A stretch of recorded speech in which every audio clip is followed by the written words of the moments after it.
आज सबसे hot topic TCS के बारे में आपसे बात करने जा रहा हूँ। 1 अक्टूबर 2020 से टीसीएस के नए प्रोविजंस अप्लाई हो रहे हैं। जिस व्यापारी की सेल लास्ट ईयर 1920 में 10 करोड़ से ज़्यादा थी, उस व्यापारी को 1 अक्टूबर 2020 के बाद जो भी सेल बिल काटेगा उसमें टीसीएस की अमाउंट भी कलेक्ट करेगा। अगर उस व्यापारी ने सामने वाले से 50 लाख से ज़्यादा की रिसिप्ट की है during the current financial year, तो टीसीएस भी कलेक्ट करना है। उसको किस तरीके से टैली में एप्लीकेबल करना है, मैंने ये वीडियो इस पर्पज़ के लिए बनाया है जो मेरे सीए मित्रों और टैली यूज़र्स के लिए फ़ायदेमंद हो सके। मैं आपको एक नई कंपनी के साथ ये डेमो करके बताता हूँ कि किस तरीके से आपको एप्लीकेबल करना है।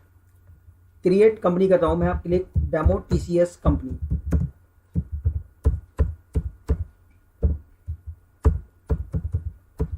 मैंने एक नई कंपनी बनाई है। आपको ये काम अपनी एग्जिस्टिंग कंपनी में ही करना होगा। सबसे पहला step F11 F3 statutory and taxation, जहां पर जीएसटी एप्लीकेबल किया मैंने, जो कि आपका ऑलरेडी होगा। उसके बाद टीडीएस के नीचे टीसीएस का ऑप्शन है जिसे मैंने अनेबल किया है। यहां पर आपको अपना 10 नंबर डालना होगा। ये 10 नंबर वही जो टीडीएस में यूज़ कर रहे होंगे आप।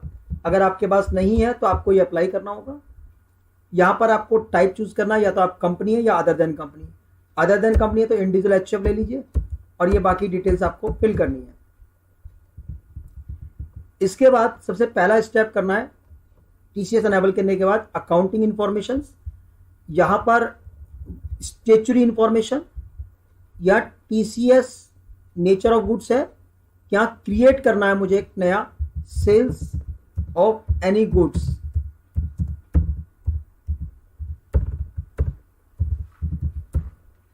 सेक्शन रहेगा 206C। पेमेंट कोड अभी गवर्नमेंट ने स्पेसिफाई नहीं किया है। वर्तमान में जो रेट है 0.75 1% विदाउट पेन। ये कोरोना की वजह से गवर्नमेंट ने रेट रिड्यूस किए हुए हैं। थ्रेशोल्ड लिमिट है 50 लैक्स, लेकिन मुझे यहाँ पर लिमिट फिक्स नहीं करनी है। अगर मैं लिमिट फिक्स कर देता हूँ तो ये 50 लाख से कम की अमाउंट पर भी टीसीएस चार्ज करना शुरू कर देगा 50 लाख क्रॉस करने के बाद। लेकिन मुझे 50 लाख से कम वालों पर टीसीएस चार्ज ही नहीं करना है, तो इसीलिए यहाँ पर मुझे लिमिट को ब्लैंक छोड़ना है। ये मुझे सेव कर देना है। उसके बाद वापस मुझे अल्टर से जाकर इसको चेंज करना पड़ेगा ओल्ट एल वाले बटन से। ओल्ट एल देखिएगा इधर डिटेल्स में ओल्ट एल है, क्योंकि बाय डिफॉल्ट जहां से मेरी टैली स्टार्ट होगी वहां की ये डेट ले लेगा। मेरी फाइनेंशियल ईयर अप्रैल 20 से स्टार्ट है, तो बाय डिफॉल्ट इसने 1 अप्रैल 2020 कंसीडर कर लिया। अगर मेरी बुक्स 2 साल की कंटिन्यूशन में होगी तो ये 2 साल पुरानी डेट भी ले लेगा। यहां मुझे चेंज करना है 1 अक्टूबर 2020 करना पड़ेगा और इसको मैं सेव कर दूंगा विदाउट थ्रेशोल्ड लिमिट्स। उसके बाद मुझे जो एग्जिस्टिंग मेरे लेजर्स हैं, जैसे सेल्स का लेजर होगा मेरे पास, मुझे वो सेल्स के लेजर को भी मॉडिफाई करना होगा। मेरे पास लेजर नहीं है तो मुझे लेजर क्रिएट करना है सेल्स का। जहां मेरा जीएसटी एप्लीकेबल होगा उसके नीचे मुझे टीसीएस एप्लीकेबल का ऑप्शन करना है, सेल्स ऑफ एनी गुड्स। क्योंकि टीसीएस जीएसटी के ऊपर भी एप्लीकेबल है तो मुझे यहाँ जीएसटी के लेजर भी बनाने होंगे। जीएसटी के लेजर जो आपके ऑलरेडी बने हुए लेजर्स हैं उन्हीं लेजर्स को आपने मॉडिफाई करना है। जीएसटी के जो भी लेजर्स हैं उन्हीं लेजर्स को आपने मॉडिफाई करते हुए टीसीएस एप्लीकेबल करना है, सेल्स ऑफ एनी गुड्स।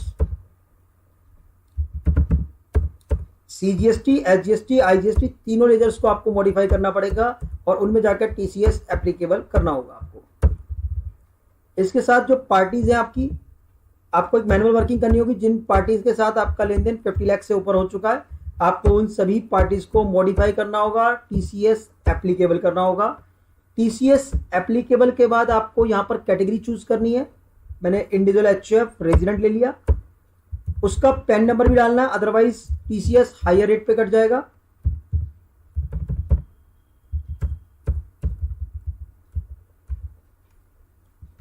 जिस पार्टी के साथ आपको टीसीएस नहीं लगाना उसको आपको नोट एप्लीकेबल रखना है। एक लास्ट लेजर और बनाते हैं टीसीएस पेबल का। ड्यूटीज एंड टैक्सेस में ये नया लेजर होगा जो इस साल आपको बनाना होगा। सेल्स ऑफ एनी गुड्स ही चूज करना सब में। इसके अलावा मास्टर्स जो होंगे स्टॉक आइटम्स, उनको भी आपको मॉडिफाई करना होगा। मैं स्टॉक आइटम बना लेता हूं।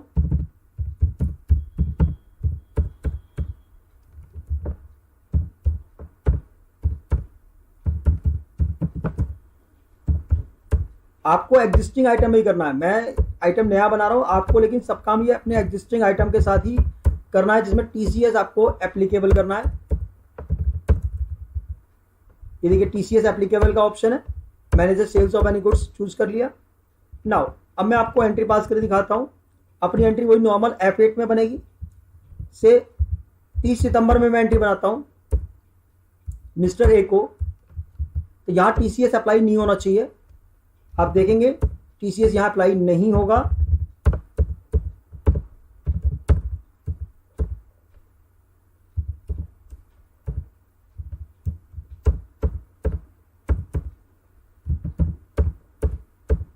अब देखिए मैं टीसीएस लगाऊंगा तो ये टीसीएस कैलकुलेट नहीं करेगा यहाँ पर, क्योंकि 30 सितंबर की डेट है। मैंने वहां पर स्टेचुरी मास्टर में 1 अक्टूबर से एप्लीकेबल किया है। अब देखिए मैं यही वाउचर्स 1 अक्टूबर में बनाता हूं मिस्टर ए के लिए। सेल्स करेंगे तो यहां से सेल्स ऑफ एनी गुड्स में चूज कर लेता हूं, डेमो आइटम से 10,000,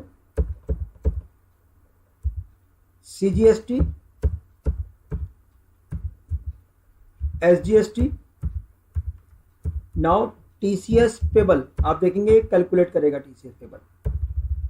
चेक कर लीजिए, क्योंकि सेल्स पे मैंने ले लिया, डेमो आइटम पे मैंने कर दिया टीसीएस एप्लीकेबल।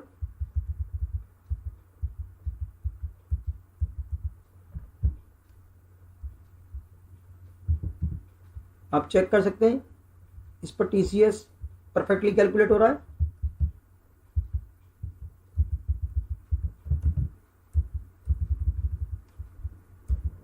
मैं यहां पर मिस्टर बी बना देता हूं एक नया लेजर, जिसके साथ मुझे टीसीएस अप्लाई नहीं करना है डेटर्स के साथ।